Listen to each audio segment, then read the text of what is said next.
Grabe ato gi-experience nga mga kalisdanan sa ato nasod karon nga panahon. Tag-as og mga presyo ang ato mga palitunon. Sa mga mangumprahay no, you can feel this. Before ang akong 1,000 no, makapuno na siguro og usa ka basket sa sa groceryhan, but now ang imong 1,000 ambot pila lang ka items imong palit karon. Due to the inflation nga ato na experience. Tag-as og prices no, ato gasolina, ato nga mga LPG and basic nga mga commodities. Tag-as og presyo no. Okay ra na mo tag-as og presyo ng mga Coke, kanang mga soft drinks, but mga bugas, kanang mga basic nga commodities ato tag-as og presyo. Daghang mga natural disasters sa ato nasod karon. Sunod-sunod ang mga bagyo. And gabi gani kay Dodoy no, murag kulba man to gabi nga experience no, kay grabe gyud ang kakusog sa ulan, and then naapag yun ang kusog kayo nga lipak, naapa ang mga kilat no, arang kulbaa kayo pa.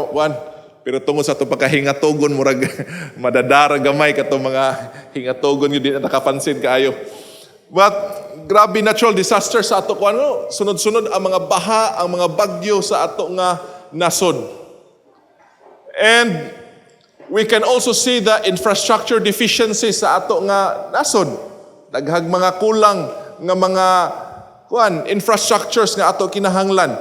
Ato mga schools, kinahanglan daghan mga classrooms, ato nga mga lugar kinahanglan daghan mga flood control projects nga kinahanglan i-implement. And then we are also facing border threats no, sa West Philippine Sea. Daghan kayo binanggaay daghang mga barko unya alkansit ang Pilipinas kay gagmay atong barko. Pero kamao-mao po ni Pinoy mo diskarte lagi mo na magbinanggaay ang dagong barko niya makaikyas ang Pilipinas. But we have border threats sa ato nga nasod also.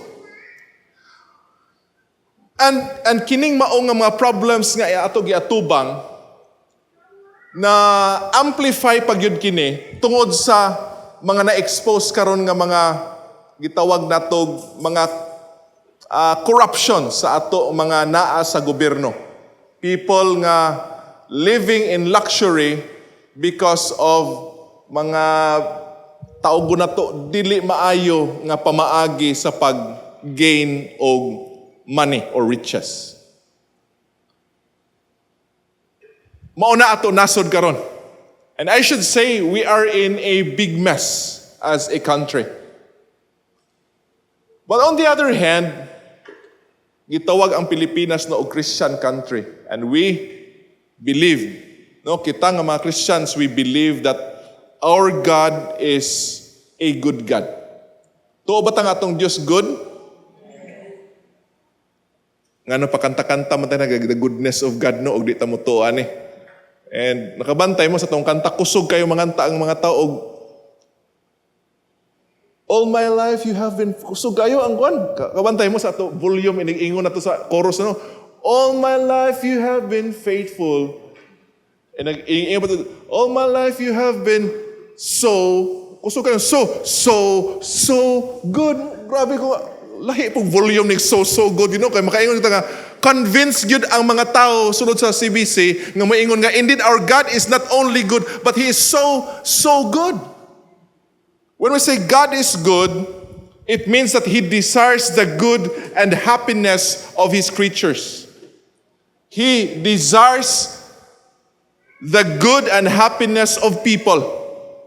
Mo na ang desire sa Ginoo when we say God is a good God. And not only we believe that God is a good God, but God is a sovereign God. When we say God is sovereign God, He has the power to do as He wills.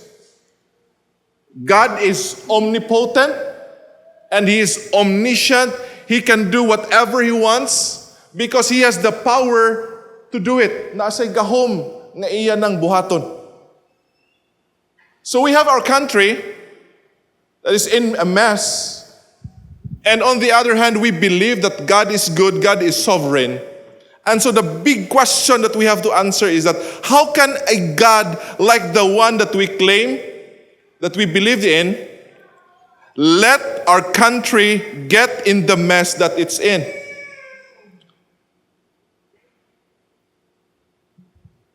Giunsa man nga Dios na itong atong gituuhan, God that is sovereign, God that is good, would let a country like Philippines suffer sa ingon ani nga mapag-antos nga atong giatubang karon. You know what that question, Christians, is dili na bag-o sa ato karong buntaga. Because many years ago, the same question ang gina-strugglean sa ato nga prophet nga atong gibasa karon. Kining mao nga prophet, mao ni ang prophet na nag-introduce og product. Ingon siya, have a Coke. Oh. Joke lang gamay. Oh. Kining mao nga prophet, no, unique iya name. Mubo kayo nga libro, and of all the books diha sa mga prophets, no, mao ni ang prophet nga nag-dare og pangutana sa Dios niining mao nga klase nga pangutana nga ato ipangutana. Why would a good God, why would a God nag-allow sa ingon ani nga mga butang nga mahitabo sa nasod nga iya sa Dios? So I entitled this message karon, no, when we are puzzled like this, the same with Habakkuk, no, there are times that God's ways are hard to understand. Na ipanahon nga lisod nato pagsabot ang pamaagi sa Dios. And so mauni ang struggle ni Habakkuk karon. And so I entitled this message, when God's ways puzzle His people. And ako ni gi-outline ang libro sa Habakkuk, three chapters kini, mubo lang ni siya nga libro. I outlined this into 3 also points karong buntaga, and let us try to understand unsa ang struggle ni Habakkuk dinhi, and let's try to relate that sa ato mga struggles as Filipinos and isip mga Kristohanon pod karong nga buntag. So the first one is, if you read the book no ato gibasa ganiha ang chapter 3, if you read chapter 1, we will start with a complaint. Ang iyang complaint ni Habakkuk. Si Habakkuk cries out to God asking why he must witness such moral decay and violence among his own people. Mao na ang pagsugod sa questioning, sa pag-open ni Habakkuk sa libro. Ingon diri sa verse 1, the oracle that Habakkuk the prophet received. Verse 2 says, "How long, O Lord, must I call for help, but you do not listen? Or cry out to you violence, but you do not save? Why do you make me look at injustice? Why do you tolerate wrong? Destruction and violence are before me. There is strife and conflict abounds. Therefore the law is paralyzed and justice never prevails. The wicked hem in the righteous so that justice is perverted." Mao na ang iyang opening statement dinhi. He started with a complaint. Now we have the prophet's complaint here, chapter 1, 2 to 4. Ang iyang complaints, iya nang ipaagi sa mga series of questions. And the first nga set of questions sa iya pangutana, ingon sa dinhi, "How long, O Lord, must I call for help, but you do not listen? Or cry out to you violence, but you do not save?" Iya pangutana, how long, O Lord, will I cry to you for help? You know what? Kung magbasa mo libro sa Psalms, mauni ang common nga feature no sa mga laments in the book of Psalm. Nga nagtawag sila sa Dios pero wala ang Ginoo na minaw sa iya nga pagtawag. So it expressed a sense of prolonged and unanswered plea ngadto sa Dios. O makita no diri ang frustration ni Habakkuk nga nagtawag sa Dios, nag-complain siya sa Ginoo about these things, about violence, and yet wala niya nabati nga ang Dios naminaw sa iya mga yango-ngo. He feels that his cries have been going unheard for a long time. And second set of questions, ingon sa verse 3, no, why do you make me look at injustice? Why do you tolerate wrong? Ang iyang lament nag-intensify o gi-question niya diri ang apparent tolerance sa Dios sa kadautan, asking why he was forced to look at or to see so much injustice sa iya time. Mura bag ang paminaw ni Habakuk do nga, Lord, murag imong gikubtan ang aong ulo og imo kong gipugos nga mutan-aw diha sa injustices nga nahitabo sa ako palibot. That's a picture. Nga gipugos siya patan-aw sa Dios. And this is a very depressing gyud no nga picture sa usa ka society filled with destruction, filled with violence, filled with pride. And sa Hebrew word kung inyong studihan kining mga words na gigamit diri sa verses 2 until verse 4 no gigamit din is sa Hebrew word nag-convey diha sa sense of a world in chaos, a society tearing itself apart from within. Mao na ang mga words na gigamit din sa kini nga prophet. In summary, in sa verse 4, therefore the law is paralyzed and injustice never prevails. The wicked hem in the righteous so that justice is perverted. Ingon si Habakuk din number 1 sa summary niya, the law has become ineffective. Why gamit ang balaod o ang judicial system nila is failing. Mao ni nindot diri mao ni panahon mosulod gyud ang ICC unta sa sa Israel kay their judicial system is failing. Wala nagatrabaho ang ilang justice system. The justice system is failing. Justice was perverted to favor the wicked. And ingon ni Habakuk sa verse 4 gyapon, the wicked hem in the righteous. The wicked have gained power and are using it to oppress the righteous. The wicked hem in the righteous so that justice is perverted. Ang mga inosente, mga kaigsunan, wala sila na protektaran sa ilang balaod. O ang mga dautan hinuon, sila ang nag-pervert sa balaod o sila karon ang nag-dominate sa ilang society. Mao ba ninyo feeling? Nga ang mga inosente, ang mga nagtinarong, wala hinooy. Kung mag-liquidate ka sa imong mga butang diha, panahon nga mag-seminar ka, gagmayng butang na aginay documentation. How come? Nga katong binilyon, di na ma-liquidate og tarong. Di na binilyon pa, no? Nga kamo na sa ubos, sa struggle, sa liquidation, sa reporting, sa ato gobyerno. But why is it that when it comes to big amounts of money, di man nato wala. Ug ang mga tao nga madaotan sila ni noon ang nagpahimos sa ato justice system, perverting our justice system in their favor, while the innocent mga tao nga nagtinarong sila kinabuhi, sila hinuon ang naglisod ug sila hinuon ang naapiktaran ni ini mga butanga.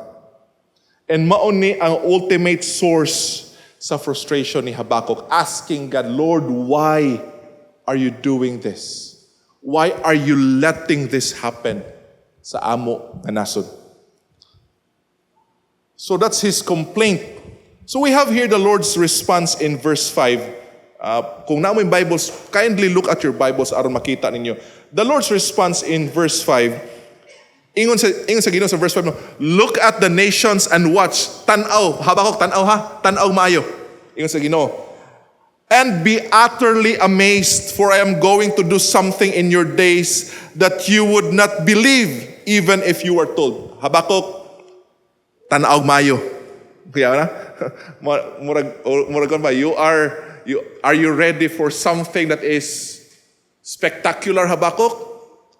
Tanaw maayo, o sa Ginoo, kaya I'm going to do something sa imong mga adlaw nga possibly dili ka mutuo sa ako himuon.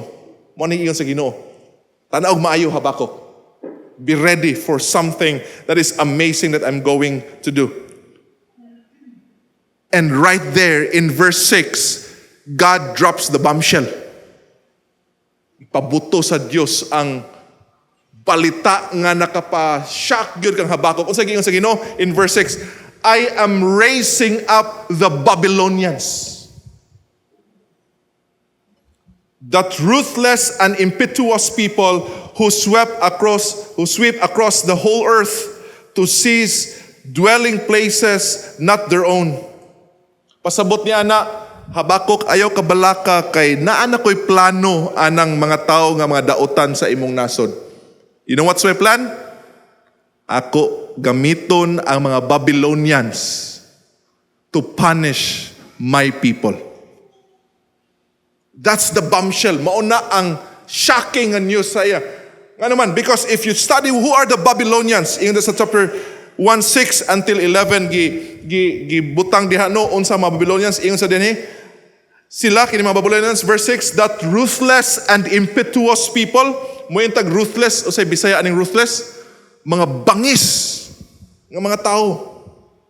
And impetuous, pasabot ana, mga dali masuko ng mga tao. Ingon sa verse 7, they are feared and dreaded people. They are a law to themselves and promote their own honor. So they are feared and dreaded people because they are feared and they are dreaded because they recognize no law but themselves. Kay tungod kay ngano man, wala sila ginarespeto nga mabalaod sa mga nasod kundi ang ila lang kaugalingon, ang ilang huna-huna ginarespeto. Ingon ni Habakuk. Verse 8, ingon that their horses are swifter than leopards, fiercer than wolves at dusk. Their cavalry gallops headlong, their horsemen come from afar. They're fast. Pas-pas ni. Unya ang ilang mga horses, mga bagsik ni ilang mga horses. Like leopards. And their cavalry gallops headlong. They are fast nga mga soldiers. Number 4 verses 9 until 10. They all come bent on violence. Their hordes advance like a desert wind and gather prisoners like sand. They are successful sa ilang mga conquests. They are effective sa ilang mga conquests. Walay mga tao, walay mga nations nga makaresist sa ila nga power na ining mga Babylonians. And finally, kung imong basahon din sa last part ni ana, they deride kings and scoff at rulers. They laugh at fortified cities. They build earthen ramps and capture them. Then they sweep past the wind and go on, guilty men whose own strength is their God. Kining mga tawhana di ay, they are worshipers of their own strength, of their military might or their military strength. Ilan ning gipanghambog nga wala gyoy lupig nila. Kini mga tawhana, kung yung basahon, mga bangis, mga violent, mga ruthless nga mga tao, they are fierce warriors, they are effective nga mga conquerors, and they worship their military might.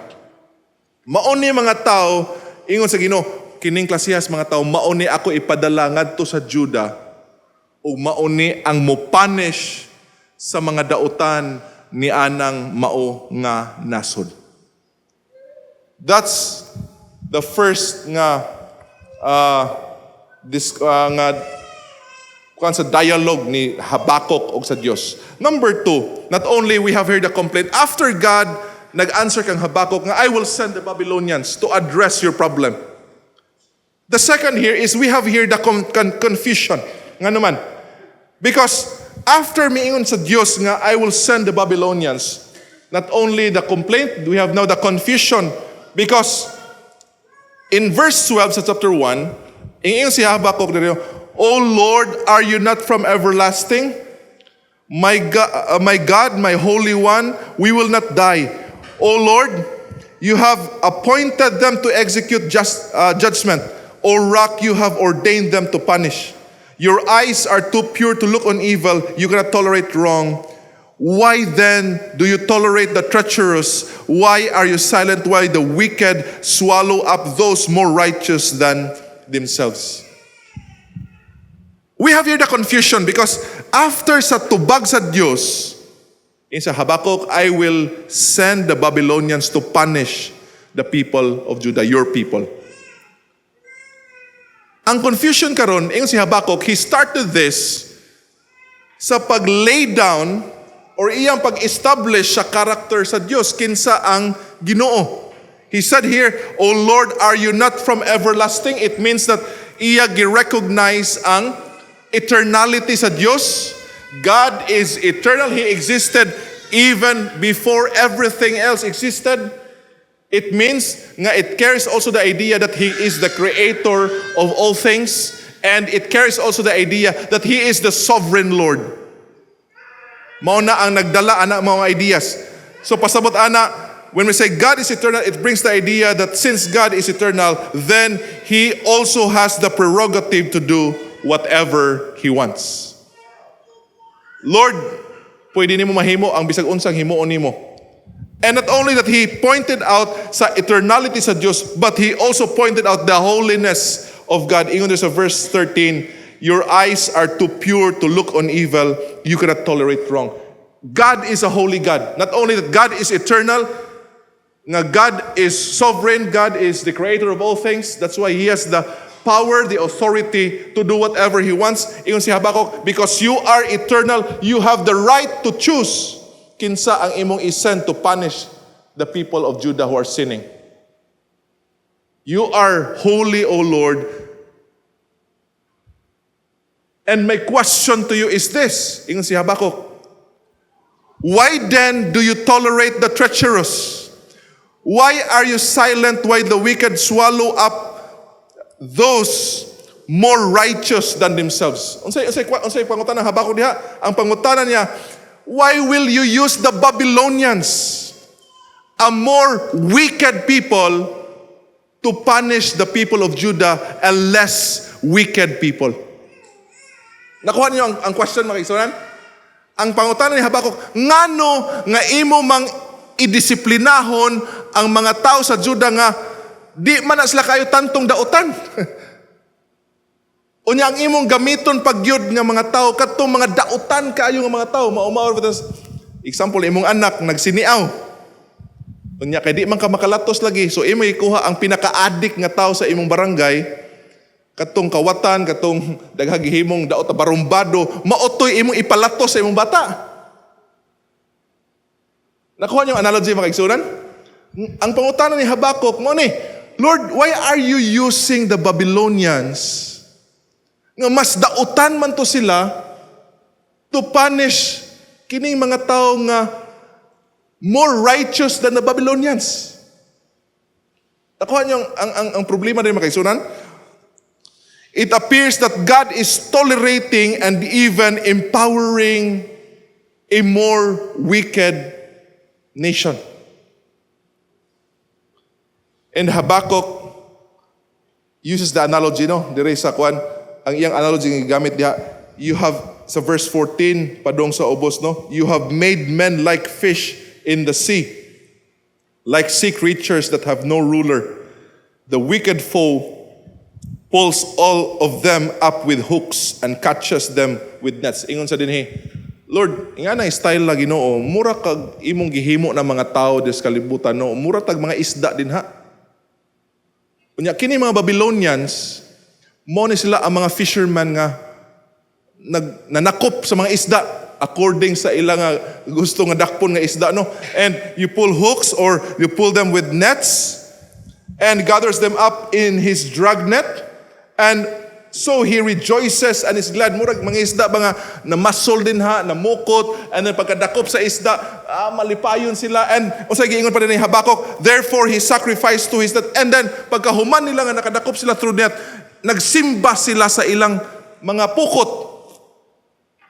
Mo ni ang point kanihanon nga they worship their own military might. With their military might, ilang i-conquer ang mga daghan nga mga nasod, and with that they worship sa kana nga mao nga military might nila. Like a fisherman nga nanakop sa using a dragnet, and after sa nakadakop og mga isda, iyang gihalaran, iyang gisimba ang iyang pukot. Ang point din ha nga grabe kadautan kanang mao nga mga tao And ingon sa verse 17, no, is he to keep on emptying his net, destroying nations without mercy? Mura bag mangingisda kuno ba nga inikadakop, hawas ang isda, latag na pud way kabusugan nga mga tao no, halalatag na pud kuha na pud mga isda. Ang mga isda kuno diri murat niya ang mga tao sa mga kanasuran.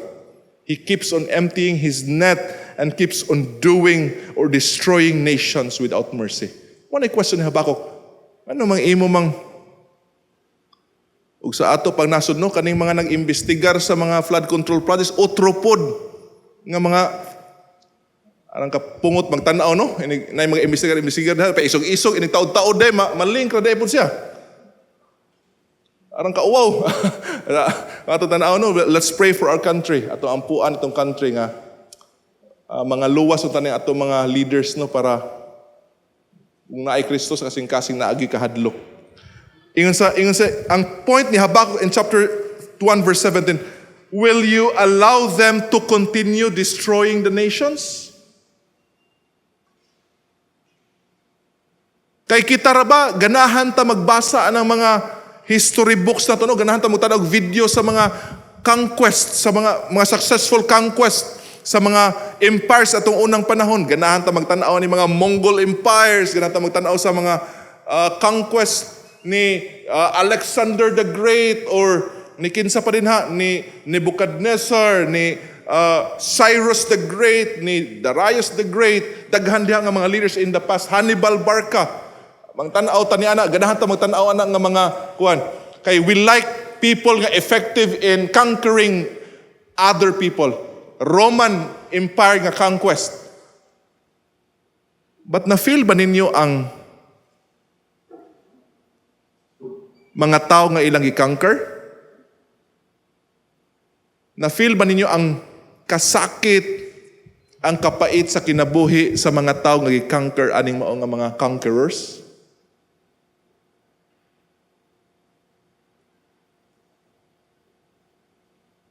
Kamu, fan ba mo sa mga Spaniards? Pero fan man tag Amerikano lagi. No? Fan man tag Hapon, mga Hapon. Like we have painful nga experiences as people nga gi-colonize, nga gi-conquer.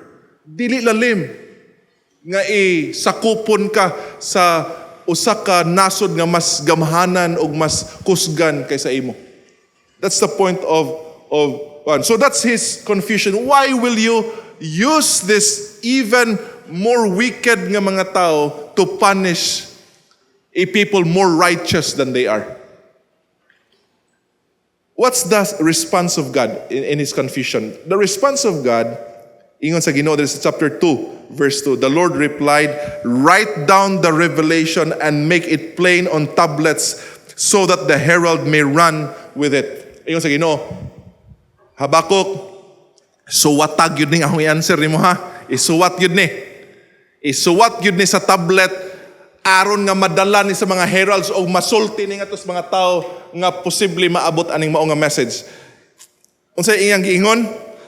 God assures Habakkuk, if you read chapter 2 verse 2 until verse 20, that ingon sa Ginoo nga though he will use the Babylonians, ingon sa Ginoo kang Habakkuk, God will make it sure that he will judge the Babylonians also.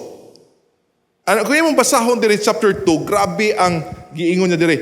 Chapter 2 verse 6, no, ingon sa chapter 2 verse 6 to 8, will not all of them taunt him with ridicule and scorn, saying, woe to him who piles up stolen goods and makes himself wealthy by extortion? How long must this go on? Will not your debtors suddenly arise? Will they not wake up and make you tremble? And then you will become their victim? Because you have plundered many nations, the peoples who are left will plunder you. For you have shed man's blood, you have destroyed lands and cities and everyone in them. O sa Ginoo, kamo mga Babylonians, sila nga mga Babylonians, they plundered cities, they destroyed cities. Ilang ipangguba ang mga kanasuran. Ingon sa Ginoo, ang mga mahibilin nga mga tao will in the end also plunder them. They will be looted. They will be plundered. Sila pagasilutan puno because they destroyed cities, they will also be destroyed. Number 1, ingon sa Ginoo, they will be looted or plundered. Verse 9 to 11, they will be shamed also. Woe to him who builds his realms by unjust gain, to set his nest on high, to escape the clutches of ruin. You have plotted the ruin of many peoples, shaming your own house and forfeiting your life. The stones of the wall will cry out, and the beams of the woodwork will echo it. Ingon sa pulong sa Ginoo, you will also be put to shame. Inyong gipakauwawa ng uban nga mga nations, you will be put to shame as well. Verses 15 to 17, they will be disgraced and devastated. You just read that. And then verses 18 to 19, ingon dire no, verses 18 to 19, of what value is an idol, since a man has carved it, or an image that teaches lies? For he who makes it trusts his own creation and makes idols that cannot speak. Woe to him who says to the wood, come to life, or to the lifeless stone, wake up. Can it give guidance? It is covered with gold and silver. There is no breath in it. Ang last dire nga giingon sa Ginoo, they are left to suffer the full impact of the nothingness inherent in idolatry. Because they are promoting idolatry, they worship their might, they worship idols. Ingon sa pulong sa Ginoo, then they will suffer the full impact of the nothingness of idolatry. Ma-experience nila ang impact sa nothingness nga naa din sa idolatry. Nga they will be speaking to these idols, and yet these idols walay mahimo para luwason sila sa ilang kahimtang. In short, makaigsunan na din they will be looted, they will be shamed, they will be left to personally discover that empires and powers are temporary. They will be disgraced and devastated, and they will be left to suffer the full impact of nothingness inherent to idolatry. Ang punto na sa Ginoo, Habakuk, don't you worry, because you are concerned that the Babylonians will punish my people. I will punish also the Babylonians. Manisulti sa Ginoo. Now we have now the complaint, the confusion. Let's go now to the comfort. Ang comfort din nga ato makita sa libro sa Habakuk. Ang comfort din makaigsunan is that there are times that ang pamaagi sa Dios will puzzle sa iya mga tao. Lisod sabto na to usahay ang pamaagi sa Ginoo. But we have here a series of comforts nga ato makita diri sa libro sa Habakuk. And the first set of comforts nga ato makita diri ang set of source of comfort nga makita nato are the declarations from God gikan sa iya mga statements. And dunay duha dinhi ka mga statements sa Dios ang maingon nato nga naghatag gyud og comfort ngadto kang Habakuk, that after sa chapter 2 nga statements sa Ginoo, chapter 3 turned out to be a prayer of praise. From complaining na turn ang mood ni Habakuk ngadto sa pag-praise sa Ginoo through his prayer. So duha ka mga important statements. Number 1 nga ako i-point out dinhi, kining declarations from God, kining words of comfort first is in chapter 2 verse 4. Tanawan niyo ang chapter 2 verse 4 nga first nga words or statement of comfort. Ingon sa diri, see, he is puffed up, his desires are not upright, but the righteous will live by faith. Or sa other translations, the just shall live by faith. Unsay pasabot ni anang pag-ingon diha sa Ginoo, the just shall live by faith. Unsay pasabutan na makaigsunan? Or the righteous shall live by faith. That statement was given in contrast to the first line. Ang first line miingon dire, see, he is puffed up, his desires are not upright. Kisa may gipasabot ani, see, he is puffed up, his desires are not upright. God is talking or referring to the Babylonians. And ato ma-learn din nga kining mga Babylonians, although gigamit sila sa Dios as an instrument to punish His people, giklaro sa Ginoo sa verse 4 nga He is not ignorant about the Babylonians. Nga nakita niya ang pride sila kasing-kasing, nakita nila sa Ginoo ang iyang kadautan. And ang point sa Ginoo diri, after saying this, iyang gi-pronounce diri sa ubos ang judgment nga iyang pagahimuon ngadto sa mga Babylonians.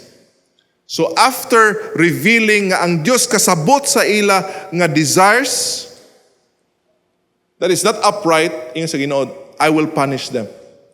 They will be plundered, they will be shamed, and so on and so forth. Ang punto na makaigsuunan, ingon sa Ginoo, ang iyang paggamit sa mga Babylonians as instrument is in no way nag-justify na sa mga Babylonians. It is in no way justified them. And the point here is that God knew them, God knew what they are, and God will judge them with finality. Mao na ang point, that's chapter 2, first nga line.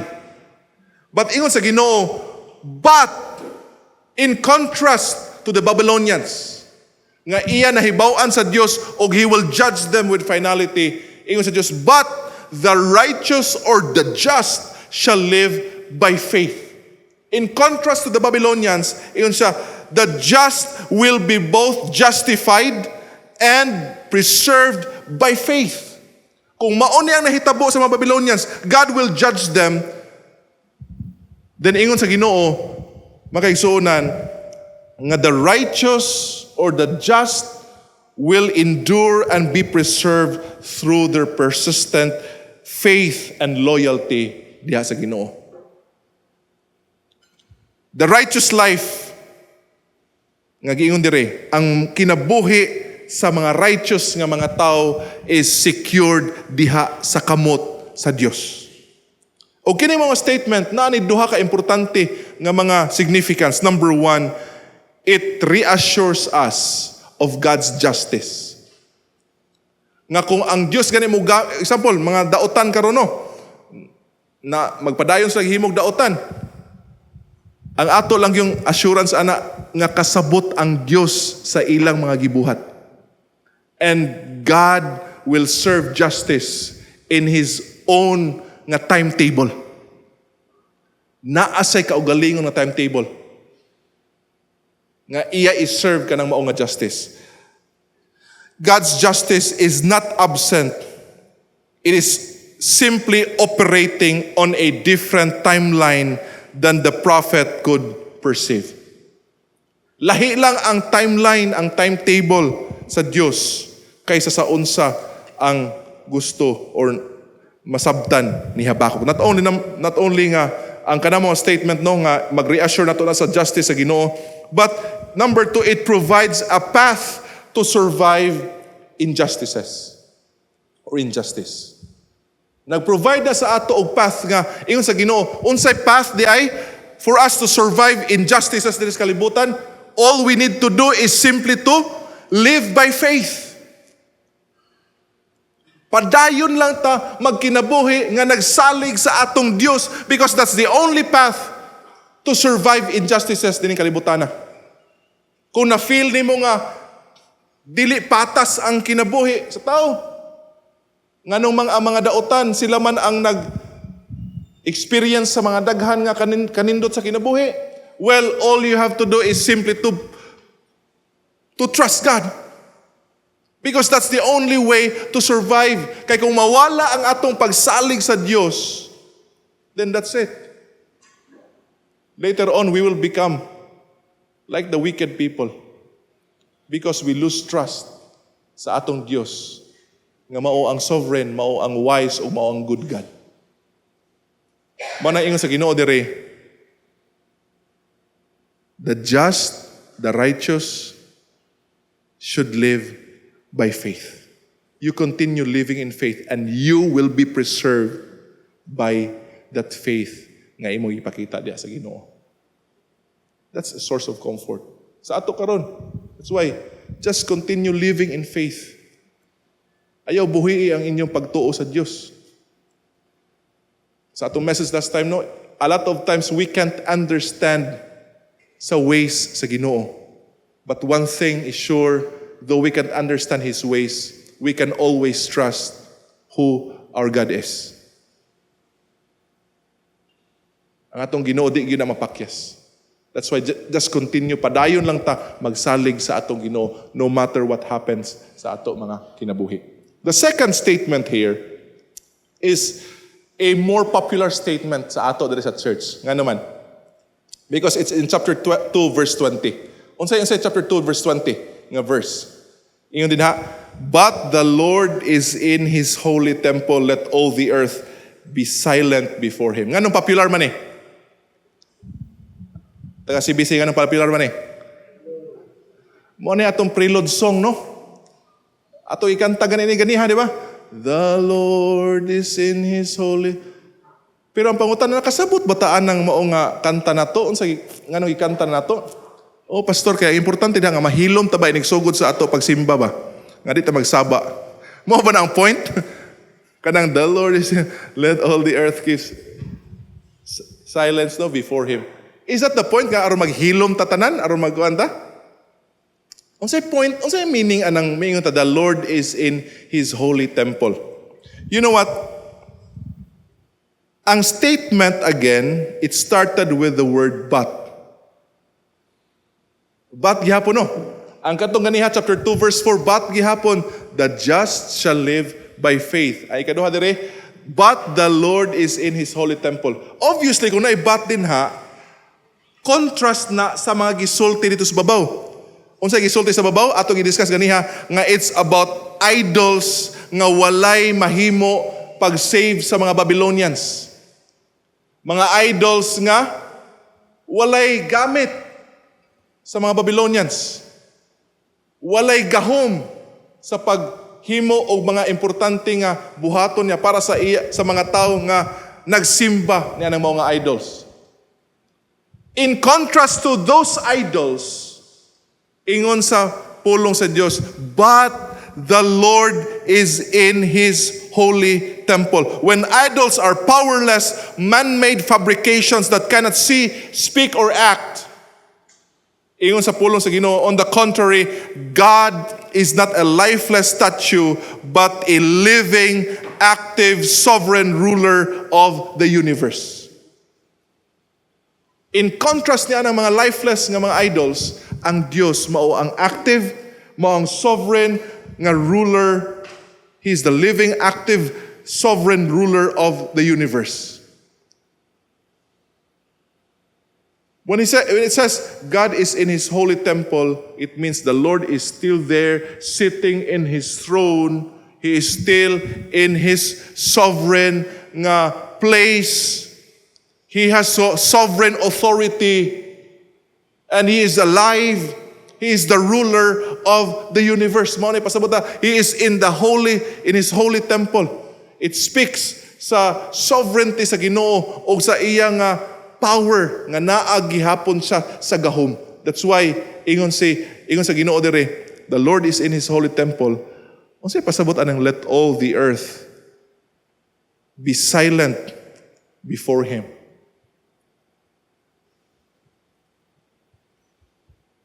Kung ang Diyos naa gihapon, sovereign siya ang ruler sa tibok nga universe.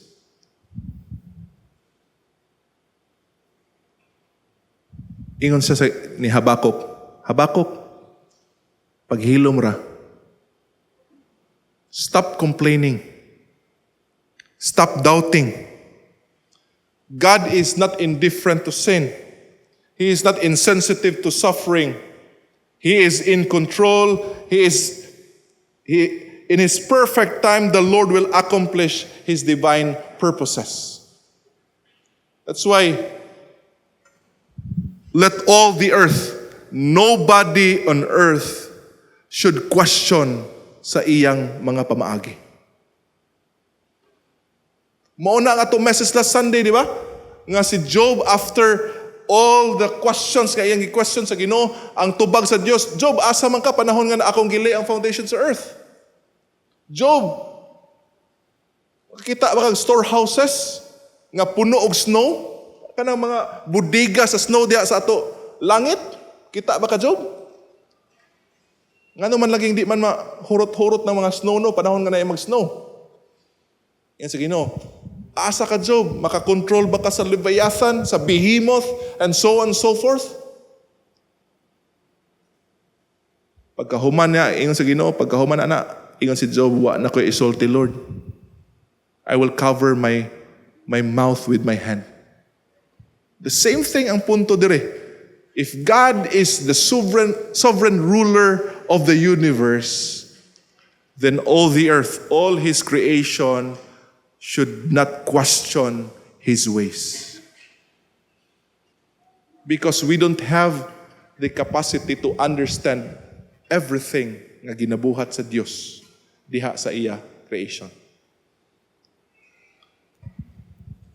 Ano sa nahitabo ni Habakuk din no?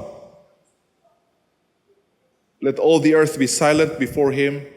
Pasabot ana, Habakuk was to stand in humble silence. He will be silent, no?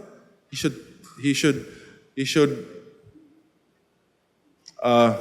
be silent sa iya kuan atubangan sa Dios, and he should manifest humility, humbling before himself sa usa ka great God nga nakasabot sa iyang gibuhat. That's why kung mga ka sa kuano, ang next dinhi nga comfort is that after niya nga gisulti kadto mga duha ka importante nga kuano, you have to live by faith. Those two are actually related. If you believe God is a sovereign ruler, is still in His holy temple, then you have to be silent and you have to continue living in faith. Muna diha chapter 2, verse 4 and verse 20. After that, pag abot sa chapter 3, no? Ang complaints ni Habakuk before this, kasi nahitabo sa complaints ni Habakuk, it turned into a doxology. Sa church, kasabutan ng doxology, no? Kasi doxology gani, kanay naghumag offering na to, no? Mukanta taog, praise God from whom all blessings flow. Mo ni doxology, no? Ang ato nga hymn of praise. And si Habakuk sa iyang complaints, ang iyang complaints na himong hymn of praise, na himong prayer of praise. Nga to sa Ginoo. Kaya nga naman, kay sa diha nakita niya o nadunggan niya ang purpose sa Ginoo to discipline Judah and to destroy Babylon, he was filled with awe. Mo na basahon nimo verses 2 nga to sa ubos. He was filled with awe and na-realize niya that God's plans were beyond human comprehension. That's why last Sunday ako giisulti no nga our worship should stem from our appreciation of God for who He is, not in our comprehension of all His ways. Kay usahay, di na to masabtan ang paagi sa Ginoo, but we have, the only thing that we need to do is to appreciate who God is ato kinabuhi. Mo na nahitabo ni Habakuk dinhi. And look at this. Imong tan-awon ang verse 3 to 7, makita nato ang appearance sa Dios din ang iyang describe, no? God came from Teman, the Holy One from Mount Paran. Kining duha ka mga lugar diri probably are places where Israelites made a covenant with God, and it's where God has His powerful, awe-inspiring appearance ngadto sa mga tao. Mao ni dinhi nga mga lugar nga nagpadayag ang Dios ngadto sa mga katawhan. Og they were in awe sa appearance sa Dios. Ingon pa ni Habakuk sa Habakuk, no? His glory covered the heavens, His splendor like the sunrise. And look at this. Grabe ning isulti sa verse 5, no? Plague went before him. Grabe na, ang mga plagues nag-una sa Diyos. Pestilence followed his steps. He stood and shook the earth. He looked and made the nations tremble. Natural phenomena are all his servants. Ang mga natural phenomena, mga pestilences, burning coals, mountains trembling, deep roaring, these are all servants of God. And this is a picture not of a passive or silent God, but one who actively commands the forces of creation to achieve His purposes. Mao na ang Diyos diha, makaisunan. Not only nga ang Diyos, grabe ang iyang appearance, grabe ang nga nakita ni Habakuk diha sa nature, but also diha sa iyang appearance, but also in his actions. Diha sa verse 8 to 15, makita to iyang actions in nature. Iyang ginagamit ang nature to accomplish his plans. He was angry with nature.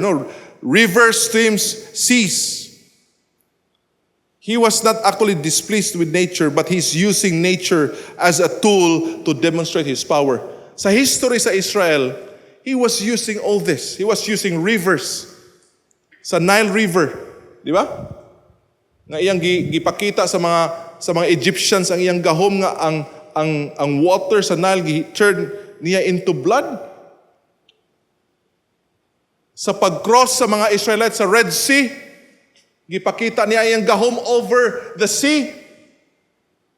Nga iyang gitunga ang dagat o nakalusot ang mga Israelites, and then nisunod ang mga Egyptians, and then gipabalik sa Ginoo na lumusta ng mga Egyptians na nagsunod sa ila.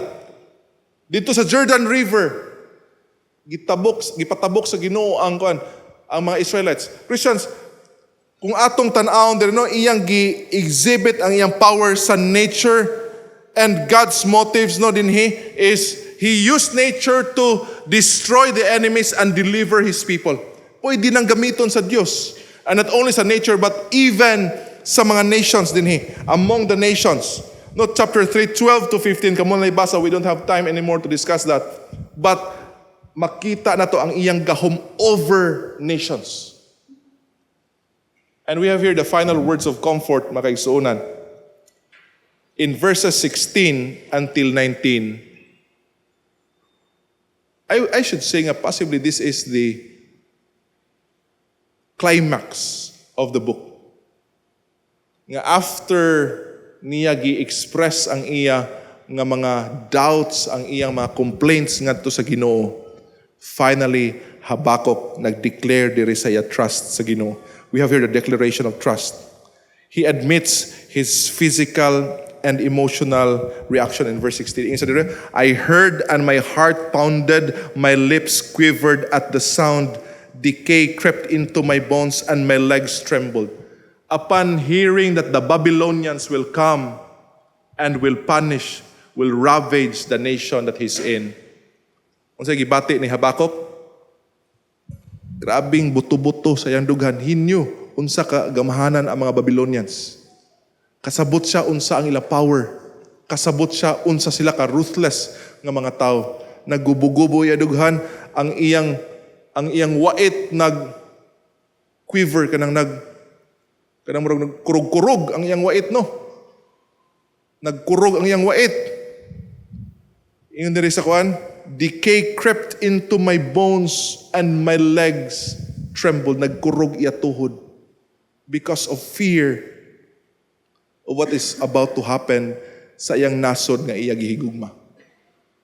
But ingon sa, yet I will wait patiently for the day of calamity to come on the nation invading us. But I will wait on the words of God. I will wait sa gipronounce sa Ginoo nga judgment nini mga tao.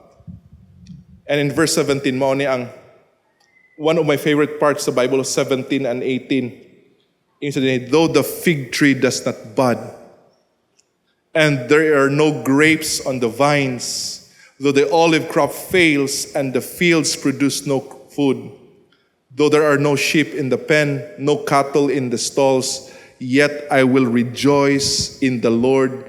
I will be joyful in God, my Savior. Sa giingon ni Habakuk din ha, bisag ang fig tree dili na mamunga, wala na yung mga bunga ang grapes. Why? Because he was trying to picture sa worst case scenario na mahitabo sa nasod sa Judah. They will be plundered. They will be looted by people. Wala na yung mabilin, tanan nga ma-produce din ha. There are no fig tree nga figs nga ilama. There are no grapes on the vines. There are no olive crop nga ilama harvest. Wala na yung mga sheep. Wala na yung cattle. The land was totally looted and devastated by the invading forces sa mga Babylonians. Iya na nakita o nagkurog sa ng tanaw ni Ana. But yun sa despite of all this, sa giingon ni Habakuk, I will rejoice in the Lord. I will be joyful in God, my Savior. Ang gisulti ni Habakuk diri, Christians, this is so amazing. Nga ang iyang gisulti diri, the prophet was so prepared to trust God. Although physically he was very weak, but spiritually he was very strong. And he did not state that he would merely endure sa kini nga mga situations nga moabot sa ila nga nasod. Wa siya maingon nga he would merely endure sa hour of distress and sufferings nga nagpaabot sa iya. But he said one important thing here. He said, I will rejoice. That's the height, that's the peak, the climax of this book, no, kay despite sa daghan nga mga dili nindot nga mahitabo sa iyang nasod, dili lang mag-endure siya ana, mag-persevere siya ana nga mga times, but ingon sa during those times, because I trust my God, I will rejoice in the Lord, the God who is my Savior. Can we do that, Christians? Parehang Habakuk? We are not merely enduring sa times of distress at our lives, but we can rejoice in the midst of those difficult nga mga situations. Can we still say that we are rejoicing during these times? Why? Because ingon sa din sa last part of the sovereign Lord is my strength. Because God is the source of our strength. And God is the one who makes our feet like the feet of a deer. Kita na mo mga deer sa TV, no? Nga despite sa treacherous kayo o dark nga mga terrains, labi na sa mga forests, they were able to navigate effectively ni anang mao nga mga terrains. Kita mo feet sa deer, no? Murag bitaw di mo tugkad, labi na nga mga maggukod na sila sa kuan kanang ilang mga predators. Grabe. Ingon si Habakuk, mao na ang picture sa akong mga tiil nga despite I'm trembling, God is giving me the strength to go through and navigate ining mga difficult nga mga circumstances. To point karong nga buntag kay mag-isunan. A lot of times again we are puzzled, we are perplexed by God's ways. Karon no isip pastor, murag nahutdan akong energy, no? Karon sa atong panahon, murag nahurot na do energy ba? Ang makahurot sa ako energy kaning magtan-aw tas maigsuon bitaw nga naa sa lisod nga kahimtang. But I pray to God, Lord, every time I would visit mga masakiton, I would visit mga grieving nga mga tao. It's my prayer, Lord, nga you will give me strength. Nga I will be a source of encouragement pud sa ila. Di lalim. Daghang na nga sakit sa ato mga kaigsuunan, na mga ipangkuha sa Ginoo. And we have limited resources. Our strength is limited, honestly.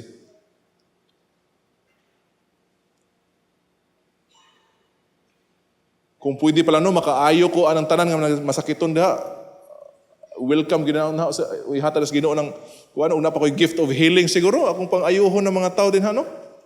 Nga mohikap lang sila sa sid-sid sa akong barong, maayo sila. Ninduta ka ana nga kuan no. But wala nagihata sa Ginoo sa ako. So all I can do is pray. And all I can do is find strength diha sa atong Dios who is our Savior. At times we cannot understand God's ways. But again, ingon sa pulo sa Ginoo, despite of dire circumstances, sa ato nasod, sa ato pamilya, sa ato nga simbahan, there are a lot of troubles here. But when God's ways puzzle us, all we need to do is what? To live by faith. Because the just shall live by faith. And we have to continue to trust God as the one who can give us the strength that we need in these trying times. Be strong, Christians, be strong. Parents, be strong. CBC brethren, be strong. We have God on our side. Let's trust Him and let's find strength in Him. Let's pray. Dear Father, thank you for your word.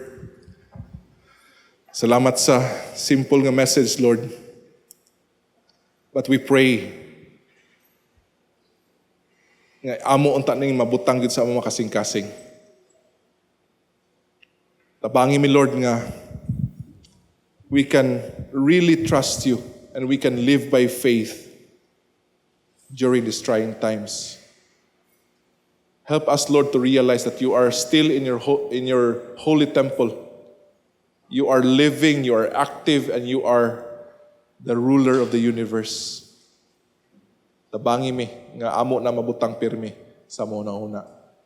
And help us, Lord, to rejoice despite of dire circumstances. And help us to be strong in those dire circumstances, Ginoo, because you are our strength.